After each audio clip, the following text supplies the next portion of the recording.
ഇന്നത്തെ എൻ്റെ recipe cheese pudding. അതിന് വേണ്ട ഇൻഗ്രീഡിയൻസ് 20 മാരി ബിസ്ക്കറ്റ് എടുക്കുക, മിക്സിയിലിട്ട് അടിച്ച് ഇതുപോലെ ഫൈൻ പൗഡർ ആക്കുക. എന്നിട്ട് അതിൽ 3 ടേബിൾ സ്പൂൺ ബട്ടർ ഇടുക.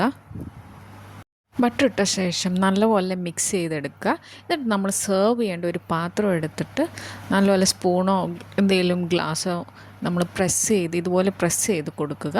എന്നിട്ട് ഇത് ഫ്രിഡ്ജിൽ ഒരു 1 അവർ ഫ്രിഡ്ജിൽ വെക്കുക. ഇനി ഒരു ബൗൾ എടുത്തിട്ട് നമ്മളതിലേക്ക് 1 cup fresh cream, 3 table spoon പഞ്ചസാര എല്ലാം കൂടെ മിക്സ് ചെയ്ത് കഴിഞ്ഞിട്ട് ബീറ്റർ എടുത്ത് നല്ലപോലെ ഒന്ന് ബീറ്റ് ചെയ്യുക. ബീറ്റ് ചെയ്ത ശേഷം ഇതിലേക്ക് 200 ഗ്രാം ക്രീം ചീസ് ആഡ് ചെയ്യുക.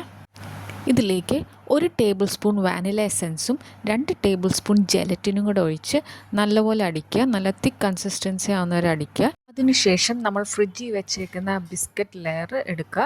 എന്നിട്ട് ഇതിൻ്റെ മുകളിലായിട്ട് ഈ ചീസ് പുഡിംഗ് ഒഴിക്കുക. ഒഴിച്ച ശേഷം നമുക്കിതൊന്ന് ഫ്രിഡ്ജിൽ ഒരു മണിക്കൂർ ഒന്ന് സെറ്റാവാൻ വെക്കാം.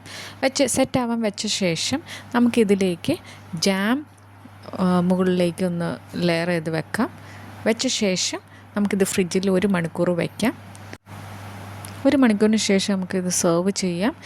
വളരെ ഈസി ആയിട്ടുള്ള റെസിപ്പിയാണ്. എൻ്റെ റെസിപ്പി ഇഷ്ടപ്പെട്ടെങ്കിൽ ലൈക്ക് ആൻഡ് സബ്സ്ക്രൈബ്.